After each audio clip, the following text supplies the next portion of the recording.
welcome to another episode of Swerves, Shoots, and Payoffs. I am, of course, the 10-time FHW BRW Heavyweight Champion of the world. I am the hot and sexy Buff Rock, the self-proclaimed and critically acclaimed greatest of all time. Yes, you are here with me once again for another episode of SSP.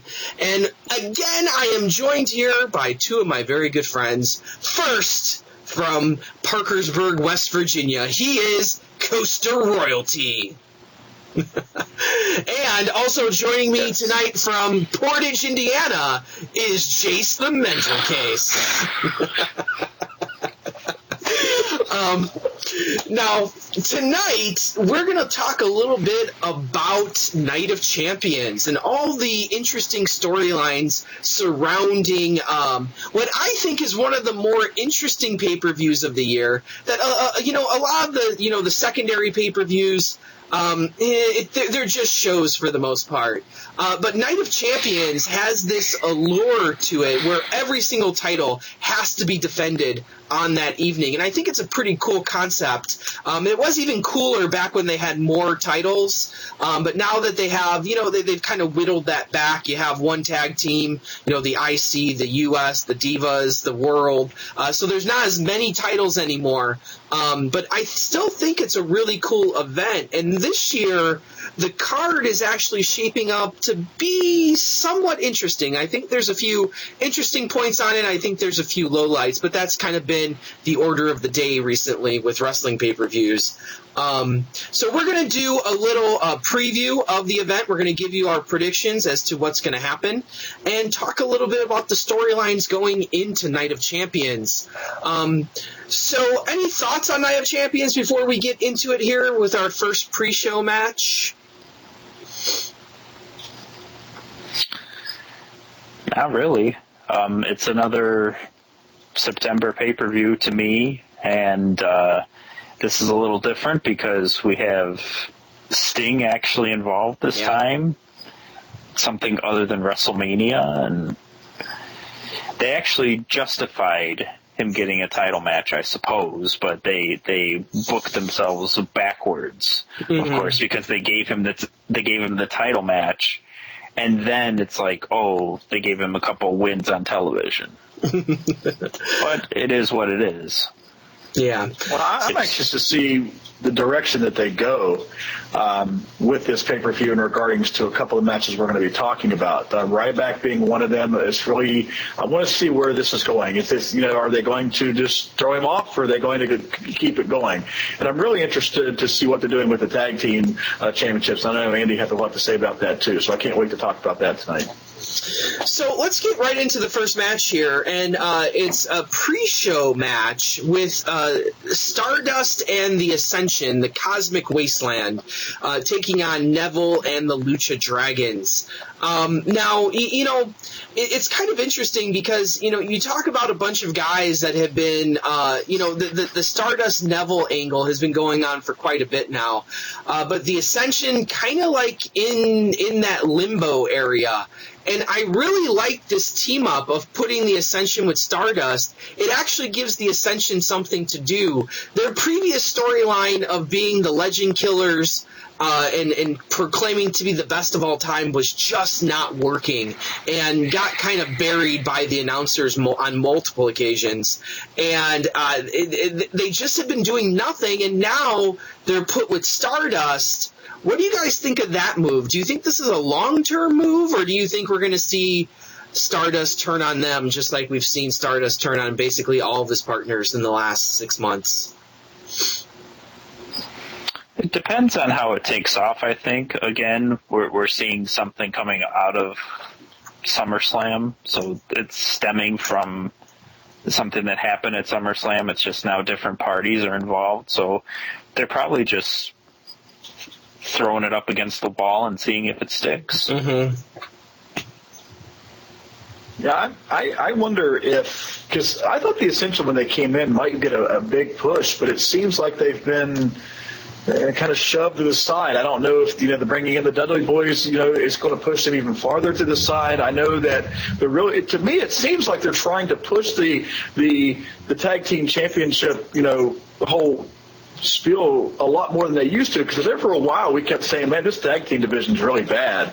And then it started to get good again, and you started seeing teams like the Ascension, and then even Goldust and Stardust for a while, and, and even some of the ones that, the Usos when they were healthy. But now, were they afraid that it was going downhill again, bringing in the Dudley Boys? Was this something they went out and said, okay, we've got to get these guys back. We know that the fans will love it. Maybe it'll really upstart this tag team division again. So I'm interested. I don't know so much about this match. I tend to think it's more of a filler match. I know they needed something for the preview show, and the Stardust Neville angle was kind of getting old, and so putting them at the beginning might not be the best idea. So let's add in 2 more high flyers to go with Neville. Yeah. Let's add 2 more weirdos to go with Stardust, and it kind of makes the match. And I think that's probably the angle WWE was looking for here.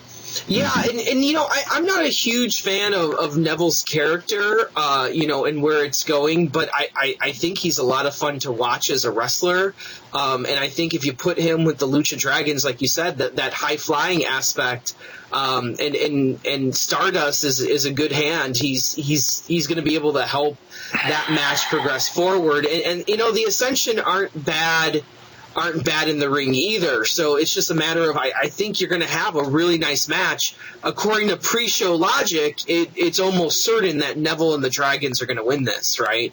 Like, they have to win. It's pre-show logic. Well, are we going to predict it? Yeah, what do you guys think? Jason? I'll go with that. The old school mentality used to be that the match on the pre-show would get you to buy the pay-per-view, so then the good guys would win. But this is all on the network now, so that may or may not change the logic. But I'll go with Neville's team to take it. Yeah, unless there's a completely different angle we're not seeing, or some storyline that's going to be started for the beginning of the year, the end of this year, I'm going to go with you guys and say Neville and the Dragons will come out victorious on this one as well. And I think the big question coming off of this match is, will Stardust turn on the Ascension as well? I kind of think he will. And granted, the King Barrett stuff, I thought didn't make sense at all. It was kind of just thrown together there, because King Barrett could fight, could fit into that match nicely. But it really didn't make a whole lot of sense. Now the question is, will he stick with the Ascension, or are they going to throw it by the wayside and continue that Stardust story of not being able to find a suitable partner? That whole thing that has been going on for quite some time now. So, moving along a long time, I know. Moving along to the next match that we're going to talk about is Rusev versus Dolph Ziggler. Now this has been one of those storylines that has been so heavily based in like Jerry Springer-esque segments and Miz TV segments. And I think all of this has been thrown up in the air because Lana, got herself hurt in one of her first matches that she did on a house show, that she broke her wrist and she's out for a few months. So she is no longer, I guess she could still be part of the story, but there's no move towards that mixed tag team match that I think we were moving towards. I think we were going to see the Summer Rae Rusev versus Ziggler Lana match, but that's off the table now. And to me, this storyline just is not working for me whatsoever. I am not a Lana fan by any sense of the word.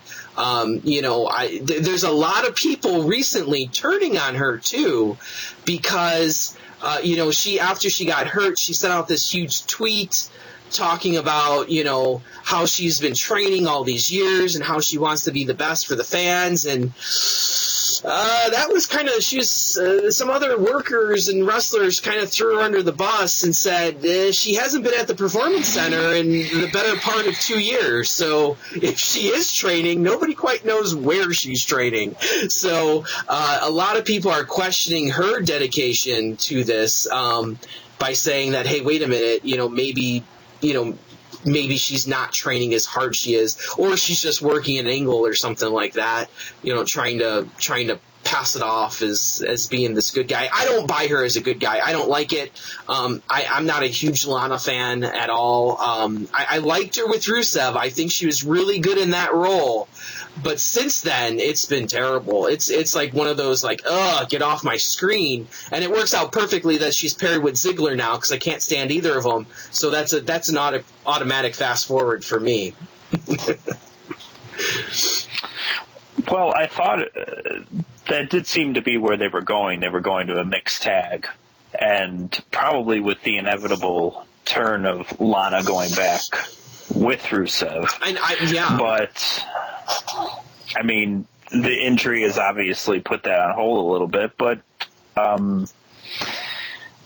do you guys find that Rusev is becoming more of a sympathetic character because of this storyline? Maybe. I don't think so because he's still very violent. He's still very very filled with outbursts. But I think people love Ziggler. So I think that's the problem. So he's never going to turn face in this. But I think at the same time when people like Ziggler, I think they also want Rusev to do well too. That I think even just wrestling fans like Rusev as a character and want to see him move forward. He had one of the biggest storylines of the last year with the U.S. title and John Cena, and it was really well done. And since then, it's just been like his whole career has basically fallen apart. And I think people want to see him get back on track. I'm interested to see where this goes because I wonder if the injury has completely flipped the storyline because, all of a sudden now it's Ziggler trying to win back Summer Rae, it seems, with the gift last night. We don't know where that's headed. We don't know what that was all about and things like that. I don't know because before the injury, there was no, sign of that, really. Yeah. And because it was all her dressing, like Ziggler, and it seemed like that was the way it was going to be. And then all of a sudden she gets hurt, and the storyline flipped. And so I really want to see what happens, with this match because I want to see what happens with. Because the story is going to be more about Summer Rae and Ziggler than it is Ziggler and Rusev. Yeah. Next Sunday night. Absolutely. And now here's the other question. Do you think this match or this feud will continue? Or do you think this will be the blow-off now that Lana's out? Put all four of them in the Hell in a Cell and just blow the whole thing up. And that's it. I don't know. I hope it's that way. Seriously, though. It's like it... Well, I'm with you. I'm tired of seeing. I've said this from the get-go, from the time we started this show. I'm tired of seeing the same matches all the time. Or just put them as captains of Survivor Series teams. Yeah, you could do that too, or you could mix them together with something else. That could work as well.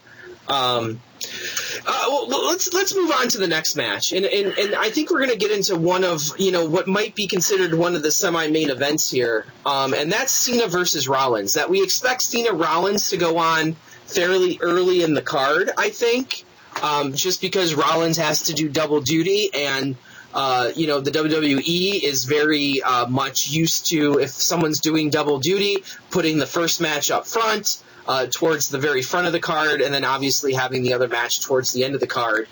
So I think it might even open the pay-per-view as Cena Rollins. It'd be a first time in a long time that Cena's opened a pay-per-view, right? Like that.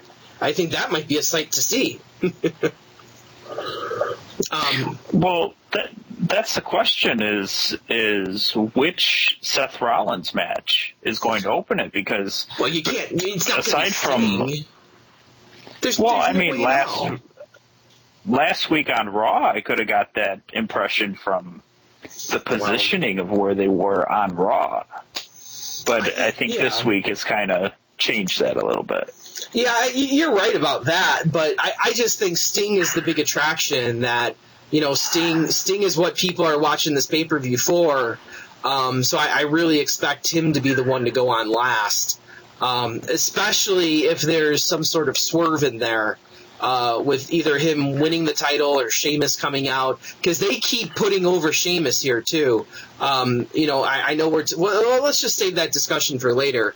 Because I think it's something that we should talk about in that context. But Cena versus Rollins, I kind of expect Cena to win this. There are rumors circling about the internet, dirt forums about Cena U.S. title shirts being put back into production. And some people have speculated that means that he's taking back the belt so they can sell some more shirts for it. I don't know. It kind of makes sense that Cena wins this title. I think everyone expects Cena to win the title. But what if Rollins walks away from another pay-per-view, both double champion again? He's beginning to cement himself at the top there, which I find interesting. Well, I mean, what if... let's say Cena loses, and then Rollins goes on and loses the WWE title. So then Rollins just has the U.S. title. Yeah. I guess that's a possible route they could go, but... It is, but I think it's more likely that he walks off the pay-per-view with no title than with just the U.S. title. Because if he walks away with just the U.S. title, it's like you're taking him who's at this status and now moving him down to this status. And you can preach to me all you want about people making the Intercontinental title more important or people making the U.S. title more important. But the fact of the matter is that Rollins is at the point where if he just becomes the U.S. champion, people are going to stop caring real quick. That he needs to stay in the main event scene, and I think the only way he does that is either by retaining both, by retaining the world, or by losing both. Him holding the U.S. title, I think, does nothing for him. What is the October pay-per-view? I think it's Hell in a Cell. It's Hell in a Cell. So, see that I don't want to get into the Sting talk yet, but in regards to this match, to me, it seems, for all intents and purposes, that Cena's going to win. But what if, all right, Cena loses, okay, and let's say for some odd reason that Rollins, were to lose the belt to Sting, Sheamus come in, do something to Sting, win the title, he leaves, then therefore he is the U.S. title holder. Then what happens at Hell in a Cell? Because that's my thing. How long, if Sting were to win the title, and I want to get into that match yet, what's going to happen at Hell in a Cell? Because we know that Hell in a Cell is a very, very popular pay-per-view as well. And so are they going to want to...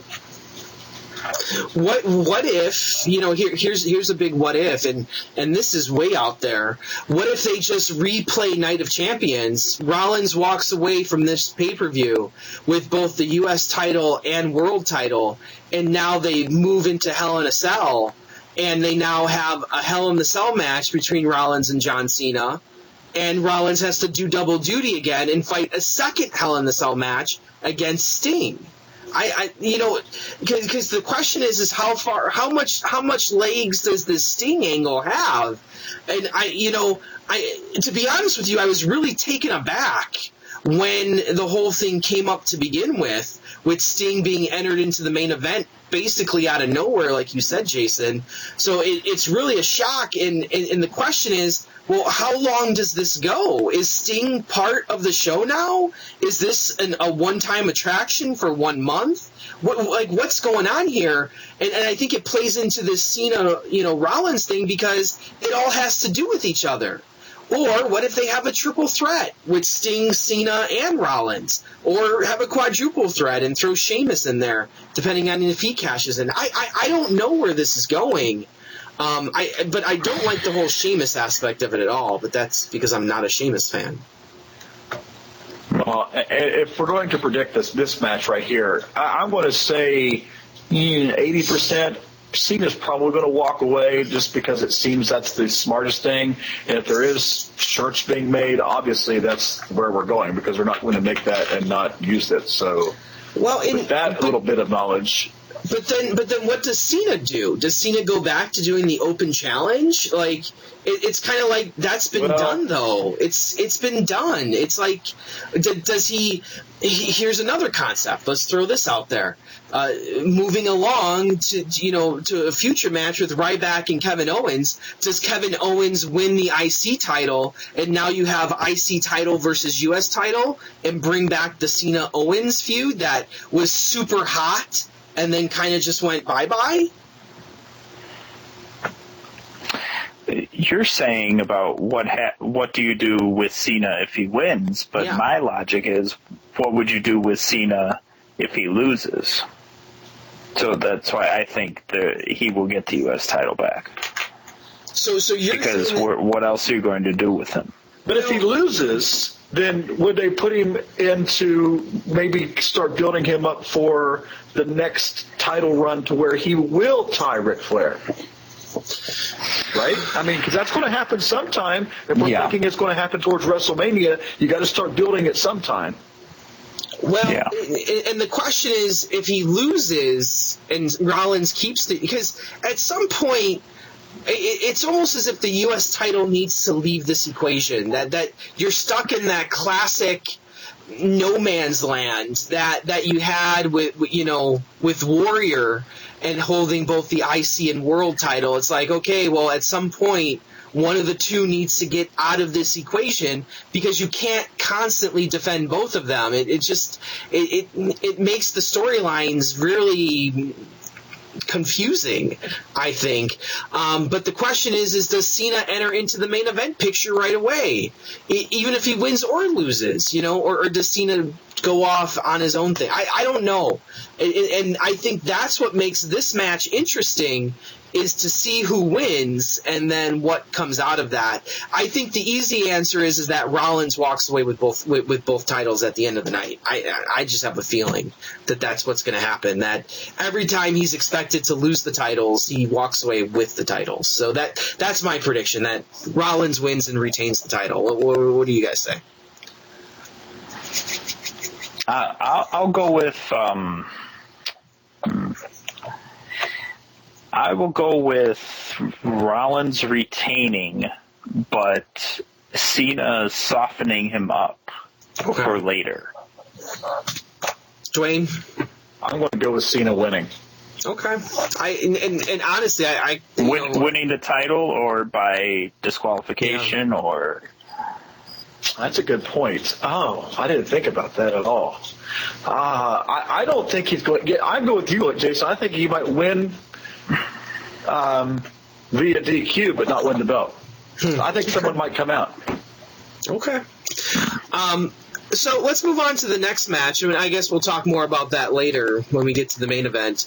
And the next match I think we're going to talk about is one of the more interesting matches because I think it's the two hottest acts on the show right now, and that's the New Day versus the Dudleys, where the Dudleys, since they've come back, have been nothing but hot. The people are way over with the people. It's like they haven't lost a step. People are loving the table stuff. They always have. And the New Day is matching them move for move. That the New Day, I'll tell you what, if you're not enjoying what the New Day is doing on a weekly basis, I don't know what you're looking for in wrestling, because they are doing some fantastic work on Monday and Thursday nights, and it's fantastic, I think. Now, I don't know what's going to happen here either. I kind of tend to think that the New Day are going to walk away with the titles to extend this thing, because if the Dudleys win, then, like we always say, a face team chasing the titles is always more interesting than a face team defending the titles, and that's why I think the Dudleys are going to lose this one on Sunday. I think they'll probably lose by some sort of New Day chicanery, so I will go with New Day retaining also. It's too soon for the Dudleys. Well, I agree with that. Plus, I did say that you're not going to have a match without tables. And with a match without tables, this is not a DQ match, nor is it a table match. And so the tables are going to be involved. The New Day is going to be put through the tables. All right. So in other words, they're going to win and retain, but the entertainment's going to be them going through the table, make everybody happy. New Day keep the titles. People be put through through tables, and then everybody will be all giddy about that. So again, I think it's pretty much logic here that, hey, they're going to retain, but everybody's going to be happy because tables are going to be broken. Simple as that.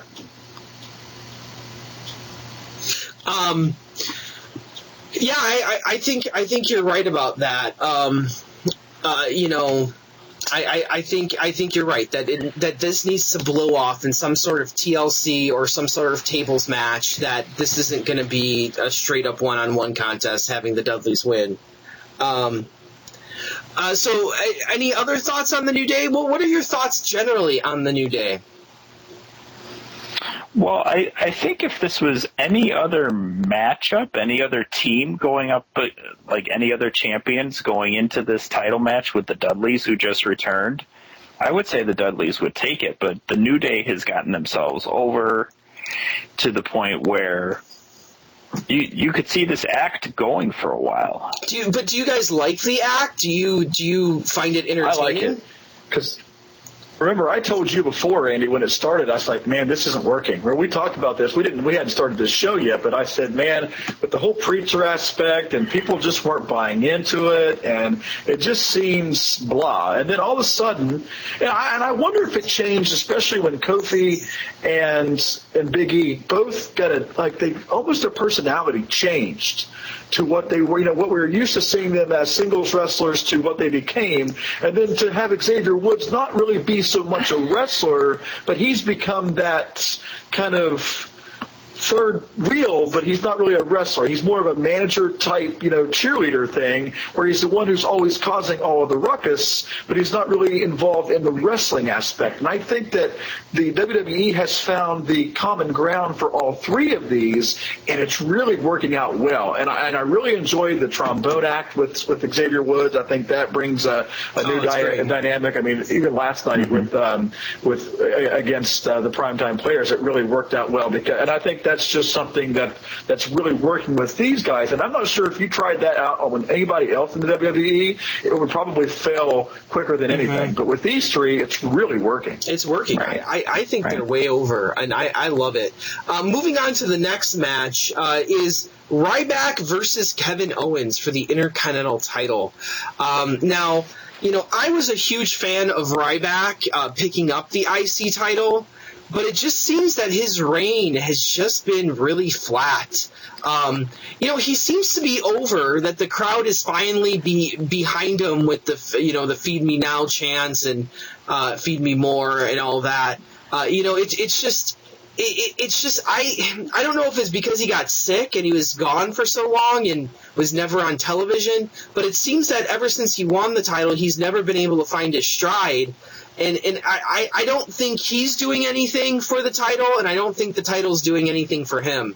That I think Ryback would be just as well served being on the card as a face, as like one of your superhero faces that you traditionally see, guys that just people enjoy seeing, people will cheer for, and he just wrestles without ever really challenging for a title. And I really like the concept of Kevin Owens with the IC title at this point. I basically what I'm saying is I like Kevin Owens a lot more than Ryback right now, and I think Kevin Owens with the title has a lot more upside than Ryback with the title.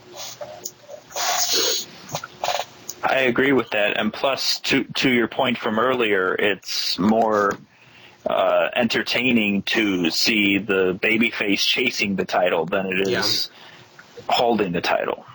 Do you think this is a long-term feud though, or do you think Ryback just goes back into the mid card and doesn't really challenge for the IC title? I don't know. I kind of see Kevin Owens doing something else with somebody else.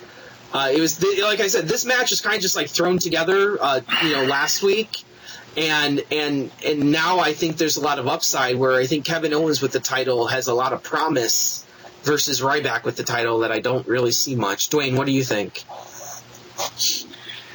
I don't know. I don't see it the way you guys are seeing it. I don't think that there's been enough chance maybe for Ryback. And I understand he got hurt and he hasn't seen a lot of time, but where's the storyline been? I mean, there hasn't been anyone to step up to really challenge it. I mean, it's not like they've, put the IC belt out there and said, okay, let's have a tournament for it, or let's get a number one contender. Well, all the stories, Raw, SmackDown, everything have been on the Divas Revolution, the Seth Rollins Sting story, okay, and yes, the John Cena U.S. story. Where's the IC been? I haven't heard the IC be of any importance for months. Well, I don't care who's had it. To your point, you're saying put it on. Well, I understand that, but you say put it on Kevin Owens because of that. I think Kevin Owens. So. I just think Kevin Owens would take that title and move it up to another level. And actually, the stuff he does is really interesting. Even if you don't like Kevin Owens, usually his segments are pretty entertaining. Even if you're sitting there saying, I hate this guy, you're having an emotional reaction with him. I think with Ryback, there's just a lot of nothing. And I think what your point is completely true. But I think it's because you look at the last few months, it's been Ryback, Miz, and Big Show fighting over the title. Talk about three guys that you could really care less about having the IC title. Miz has held it how many times? Ryback, it's his first run that's been mired with all these problems. And Big Show, book him the way they booked him on Monday, as this monster heel that you bring out as an enforcer. There's no reason for him to be fighting for titles at this point in his career, especially the IC title. But I just think Kevin Owens, that the belt would help him and he would help the belt. I think you got a double thing there, and maybe do some really good matches with the IC title, because back before Daniel Bryan gave it up, the whole idea coming out of WrestleMania was Daniel Bryan would win the title and start having really great Intercontinental title matches again. Harkening back to the, Mr. Perfect versus Bret Hart days, where the IC title match was sometimes the best match on the card. Your Steamboat Savages, that was for the IC title, right? Yeah? Yeah, yes. 80s guy. Yes. It was. So, how long has it been? How long has it been since we've had an an Intercontinental title match actually be the best match of the night? I couldn't tell you the last time. And it's okay. Well, I understand all of this, but here's my question to you then. Okay, put the belt on Kevin Owens. Who's his next feud? Name a person. Cesaro. Well, see, now that's what I said, but they just did that match the other night, and no one cared. Well, you do it with, have Kevin Owens versus Neville. Neville's one of those guys that's going to put on. It's not an interesting that character. That just brings back the NXT. But seriously, I think they need to put some of that element onto Raw. You need to have those solid matches that people want to watch just because it's good wrestling, not because, you have to have a storyline attached. But the problem with Raw right now and the problem with the pay-per-views is you're kind of lacking in the wrestling department. I really like the storylines going on with a lot of these things, but where's the wrestling at? Where's the technically sound match? That's supposed to be the IC title match. And I'm sorry, but you're not going to get that with Ryback. You're just not. Ever. No matter who he fights, it's going to be the same sort of, overpowering, he's got to overpower his opponent type match, and that's not going to lead to a technically sound match that people are like, oh my God, that reminds me of Bret Hart versus Mr. Perfect. I don't think that will ever be said about a Ryback match. But I think Kevin Owens will give you that. I think Kevin Owens will give you that element of, hey, this is going to be a really solid match. Owens versus Cesaro, Owens versus Neville. It's all NXT-style stuff. And who's to say what they're going to do with Sami Zayn? Good Lord. If they brought Sami Zayn up and had him fight Kevin Owens, those two would steal the show every night. Every night they're on. And I'm sure you can find other guys on the roster if I start looking. there's plenty of guys that you can put against Kevin Owens, because I think Kevin Owens is that talented where he can make any storyline work at some level. I don't know, but that's what I'm looking forward to. If Ryback continues to be champion, I think we're in for a lot more crap. But if Owens walks out, I think Owens is going to walk out as IC champ. I think everyone realizes it's time for a change. And if no other titles are going to change, maybe that would be the one to do it. Yeah. Well, there could be one. I could see Possibly. one other. Well, it depends on what you believe in the U.S. title, too. So that could be. Dwayne, what do you think? Right. Who's going to walk out? I still think Ryback's going to walk out. Mm-hmm. Okay. I mean, I'm with you guys. I would like to see Kevin Owens have it, but I just don't see it happening. Maybe. I don't know. The next match we're going to talk about is the 6-man tag with the former Shield members of Dean Ambrose and Roman Reigns fighting the Wyatts, the new group of Wyatts with Bray, Luke, and what's the new guy's name? Braun Strowman. Yeah, there we go. I know it's something with a B. Well, first, the big question is, who is going to be the Shield's partner? Any thoughts on that from the panel?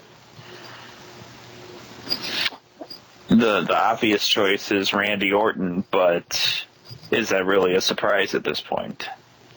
Not really. Especially since he's been factored into having showdowns with the Wyatts and such. Yeah.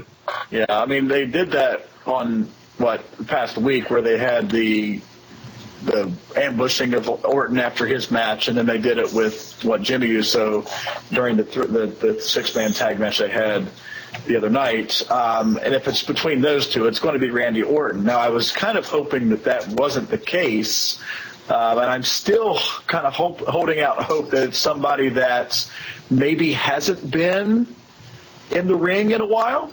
I don't, who can we bring out? Chris Jericho, maybe? Because he's had dealings with Bray Wyatt before.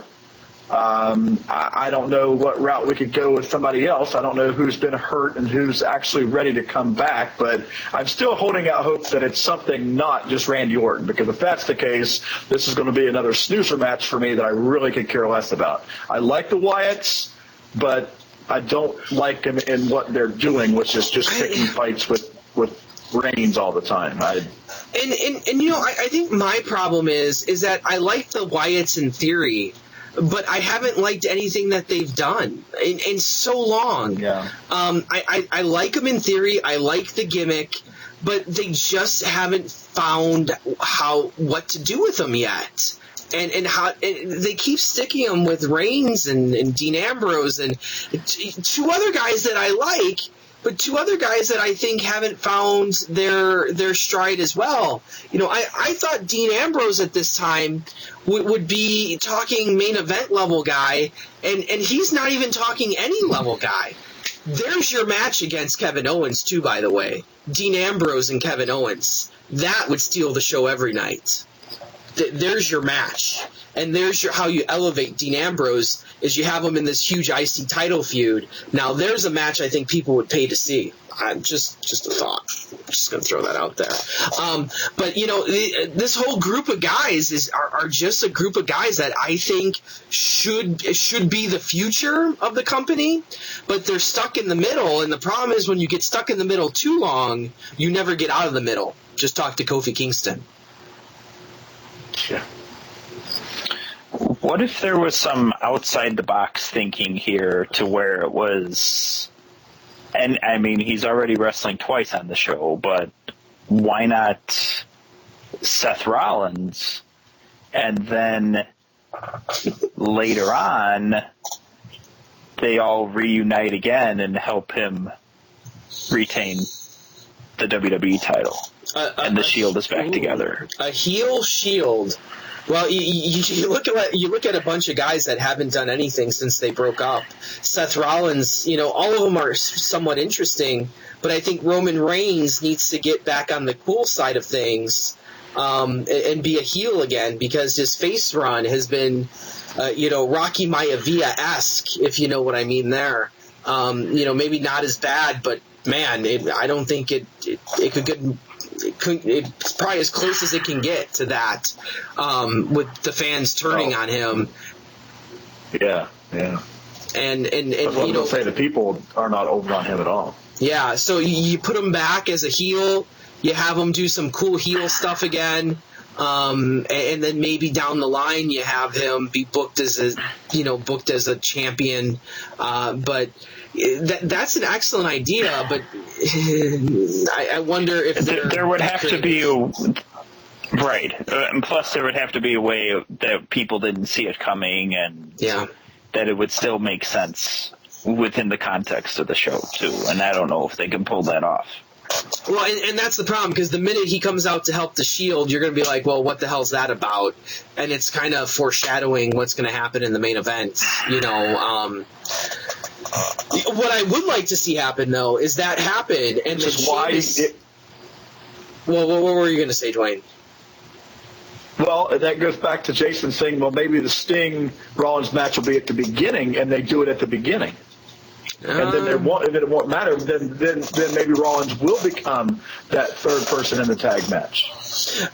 You know what? I think there's also an unintended consequence of once again burying the Wyatt family, where the Wyatts don't have the best of pay-per-view records, and I think that can only happen so long. And I think the Wyatts kind of need a victory over somebody, and you put together the Shield again, and they're going to destroy the Wyatts, and it's just going to be like, oh, okay, so that's done with, and you just push them to the side again, and it's like, okay, they just lost to another group. I don't know. No.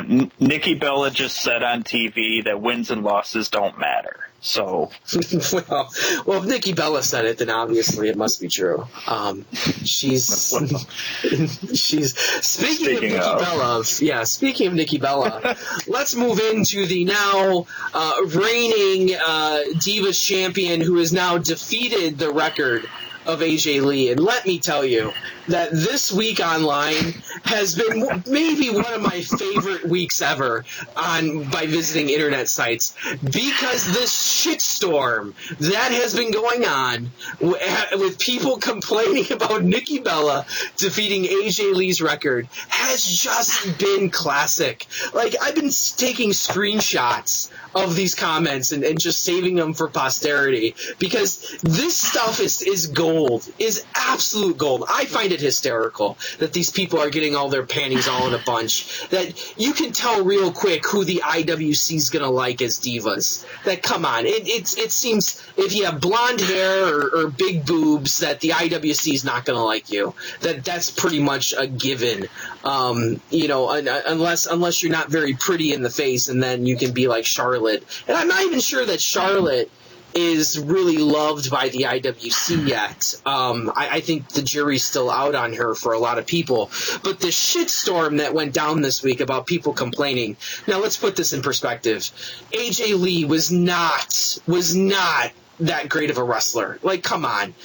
She hopped around the ring like a jackrabbit and would jump on people and scream a lot. Like, she was not okay. She did, a tarantula on the side. She had a nice finisher, but outside of that, there wasn't much going on there in the ring. Let's be honest. And people, I believe it was a Black Widow and not a tarantula. Who the hell cares? It doesn't even matter. And let's put AJ Lee in perspective a little bit, because AJ Lee, I think, is going to go down in history much the same way Lita has gone down in history as some superb wrestler. And I'm still befuddled over Lita's Hall of Fame speech she gave a few years ago, where she portrayed herself as this main eventer for her whole career. And I clearly remember her botching moonsaults from the first day she came out with S.A. Rios. Like, come on Los Super Astros. She's been botching moonsaults since the beginning of her damn career. So I'm really confused as to as to why people think that AJ Lee was this great wrestler, when in fact most of her title reign was spent as general manager when she didn't even bring the belt out on stage with her. And people are all up in arms about Nikki Bella winning, and I just think it's hysterical, personally. I find it to be one of the funniest things I've ever seen in my life. But that's me. Yeah. So, but anyway, but it only took 3 episodes to get a Los Super Astros reference in. Only 3. The best WWE show ever produced, Los Super Astros. You haven't seen it. It's not on the network yet, and I don't know why. I don't know why it's not on the network. I cannot fathom. Dwayne, have you ever seen Los Super Astros? That would be a no. Oh, my God. They must not get that program in the mountains. Satellite doesn't work. Yeah. So anyway, Nikki versus Charlotte. The only ending I would like here is if Charlotte wins, she needs to dump this extra weight. She needs to be a heel. Your dad cannot be the dirtiest player in the game and have the daughter be the cleanest player in the game. It doesn't work. She needs to be a heel. She needs to.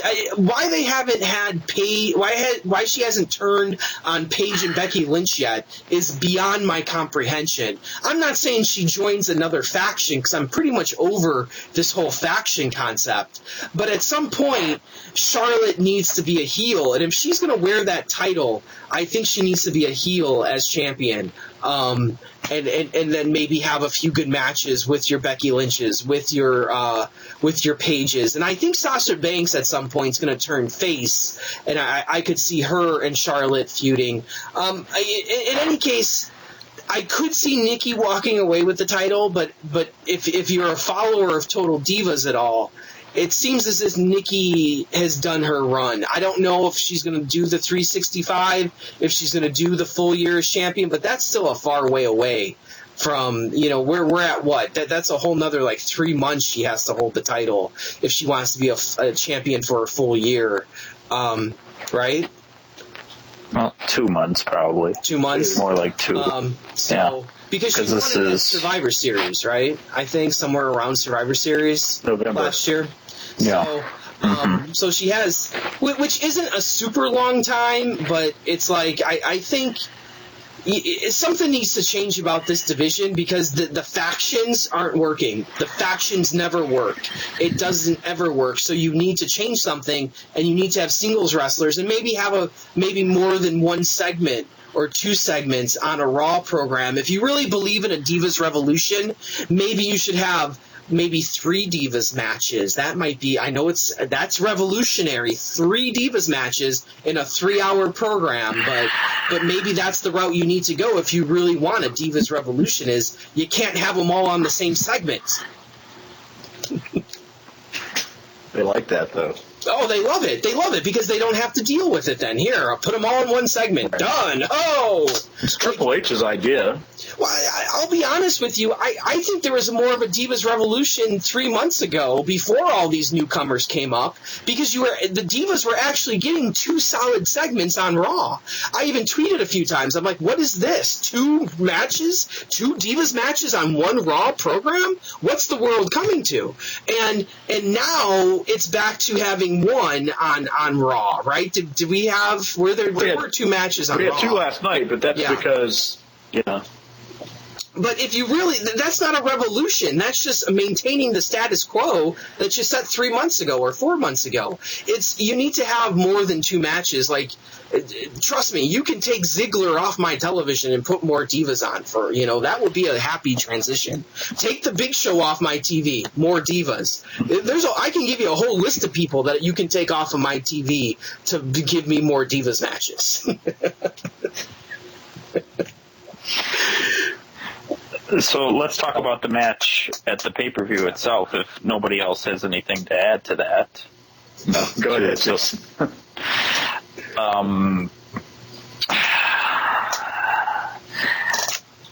I guess they've already done the screwy finish, so with the dusty finish. Yeah. And they just did it most recently on the go home show to this pay-per-view. So I would guess Charlotte's going to get the title. I guess that No. No. No. I see. The thing is, everything I've been reading says Nikki Bella is going to retain. Everything. I've barely seen anything that says Charlotte's going to retain. well, then the question becomes, who does she fight next? Does she fight Sasha next? Does Charlotte lose because of interference from Becky and Paige? Does that whole thing blow up, and then you have a triple threat between Paige, Becky, and Charlotte, and then Nikki goes on to fight like Sasha or somebody, which I think would probably be a better match as well. I don't know, but something has to happen. It's not just going to be a clean finish. If it's a clean finish and they maintain the status quo, it's like blow your brains out level of programming. Because if I have to see Charlotte, Paige, and Becky together for one more second, I'm going to stop liking divas.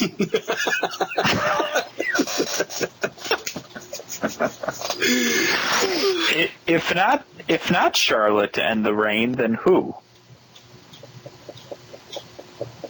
Sasha in 2 months, or Sasha. Give Sasha and Nikki a Hell in a Cell match. Yeah, right. Great. Yeah. That's your Divas Revolution right there. Well, put them in the Hell in a Cell. It would definitely be a revolution. But the thing is that the problem is that when we mention that, like when we said, oh yeah, let's put Cena and Sting or Rollins and Sting in a Hell in a Cell, it's like, oh, okay, well maybe that will happen. But we say it with the girls, and we just break out in laughter. There's a problem there, don't you think? That there's. It's kind of what we were talking about last week. Is it's kind of like laughable in a sense that that's never going to happen. But if they're equal wrestlers, if they're trying to put them on an equal footing, then it should be just as likely to put them in a Hell in a Cell match. Like, Jesus, you had Big Boss Man and Al Snow 15, 20 years ago, that we wouldn't be laughing. We would have said, yeah, that's very possible. So I think that's where we've come. And I think they're kind of taking the first step toward that, because Sasha's getting her return match with Bayley, and it's a 30-minute Iron Woman match. Don't even get me started on that. Why is it not 60 minutes? Why is it not 60 minutes? No, seriously. Have you ever heard of a 30-minute Iron Woman match? Isn't that like every NXT match is about 30 minutes? Every freaking NXT Divas match has been 30 minutes. Like, come on. That's not impressive. That's a standard Divas match on NXT. The only difference is it's going to be multiple pinfalls. Get out of here. That's not a revolution. That's crap. That pissed me off, too. Make it a 60-minute Iron Woman match, and now I'm impressed. But 30 minutes? Get out of here. We used to do that in the FHW, for Christ's sake. 30 minutes. We did a 60-minute one time. Put everyone to sleep, but we did 60 minutes. Me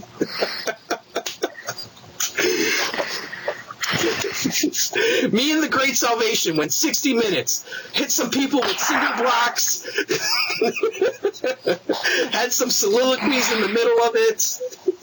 3 episodes, we got a Great Salvation reference. My goodness. 3 episodes. Oh my god. That is classic. Classic. Okay. Anyway, any other thoughts? No. The main event. Let's move on. Yeah. What do you predict, Andy, for that?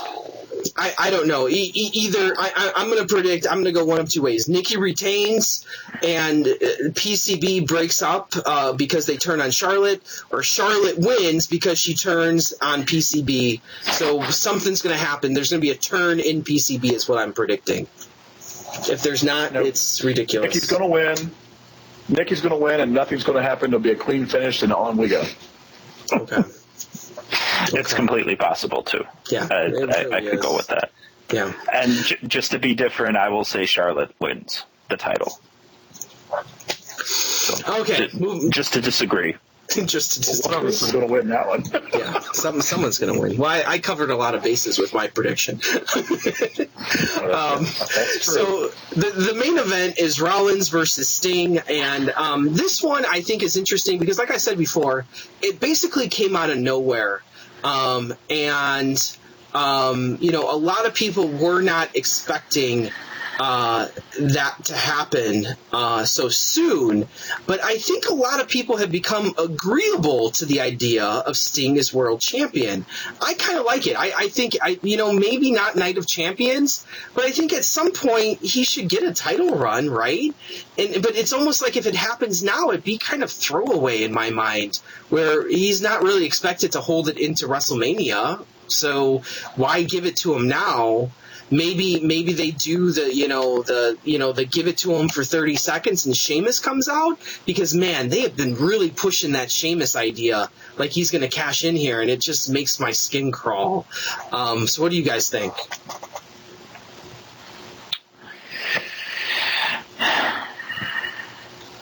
Well, if we go back to what we talked about earlier with the Cena match, maybe Cena softens Rollins up, and that's enough for a 55-year-old man to become the WWE champion at that point and then go on to lose to Sheamus.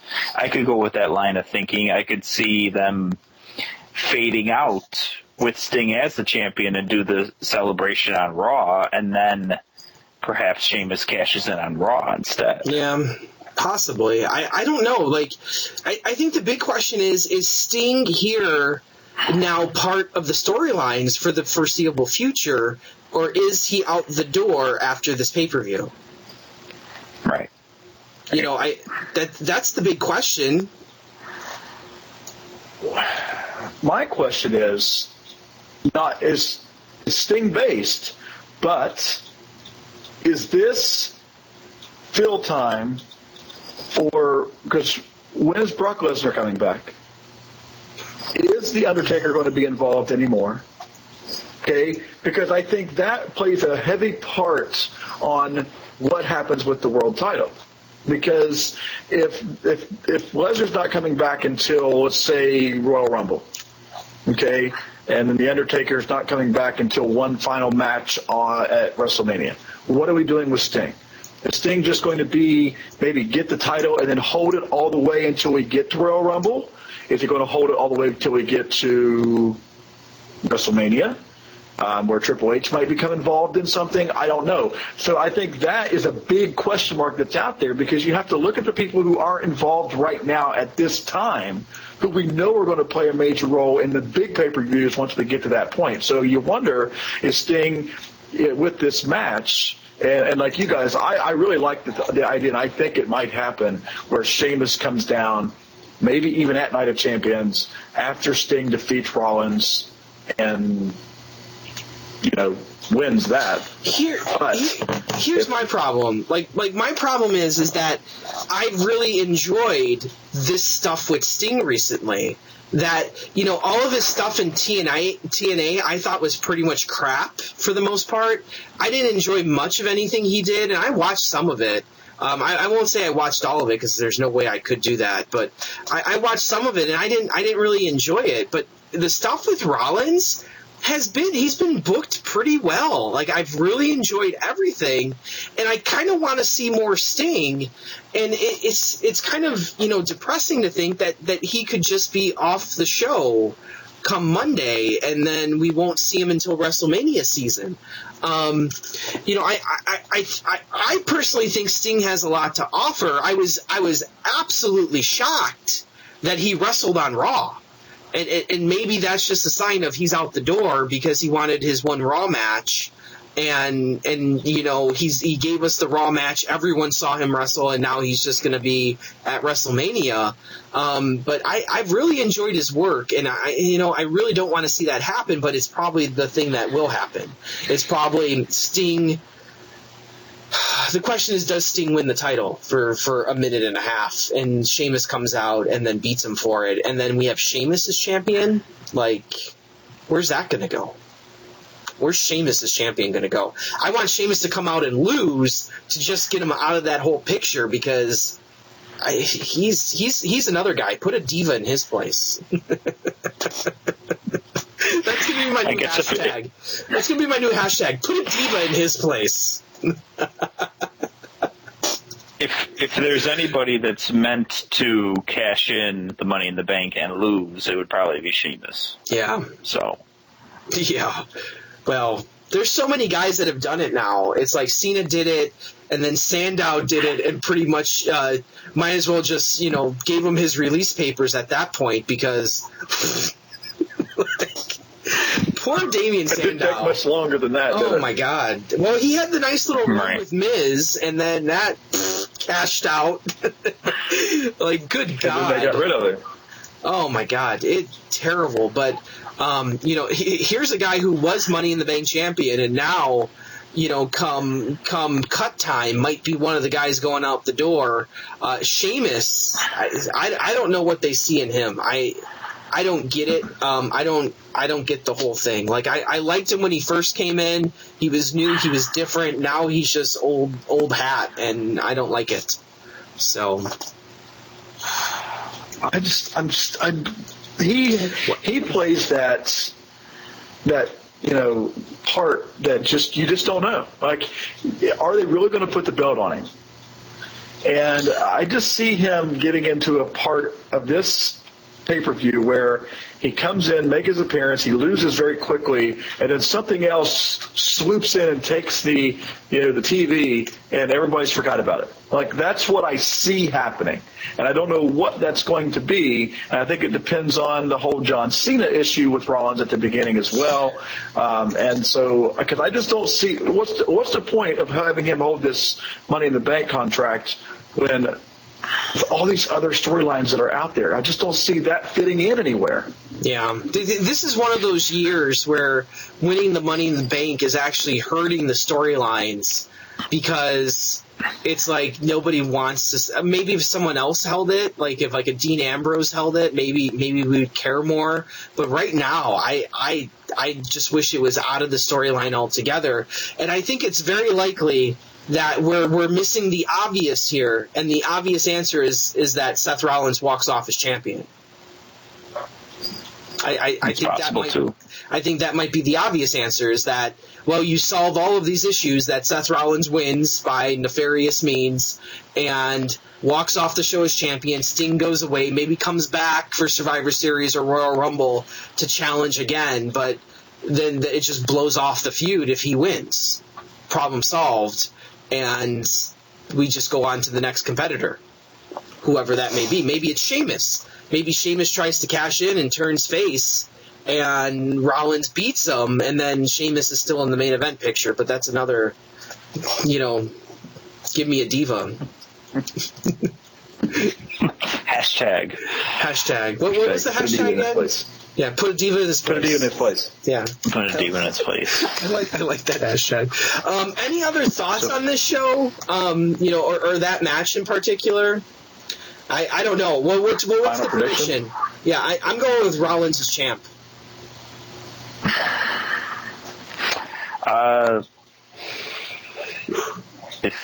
If you got a gun to my head over it, I'll say Sting already got his win over Rollins on Raw, and it's Rollins' turn at the pay-per-view. So yeah, I'll say Rollins retains. I'll say Rollins retains, but only takes out the world title belt. Okay. Not both.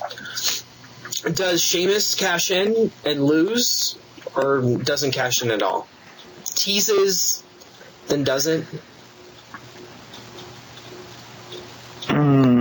Teases, I'll say. Teases, because they've I'll say he doesn't even attempt. Well, because the only reason why I bring it up is because they've made such a big deal about it, and they usually don't make a big deal, and it's just weird that they're making a big deal about it all of a sudden. So, I don't know. I just say that he's not. Maybe he'll for him to come out. Maybe he'll tease, and then Lesnar will show up, and then he'll run away. Maybe. So. That could work. So, any final thoughts on the show? You think it'll be a winner? You think it'll be what's the best match of the night? May we look at that? What's the best match?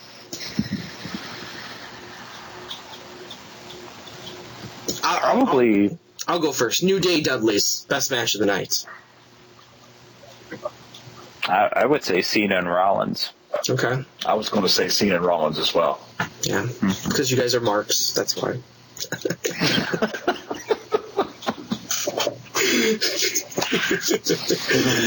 Okay, well, I think on that note, we will end here this evening.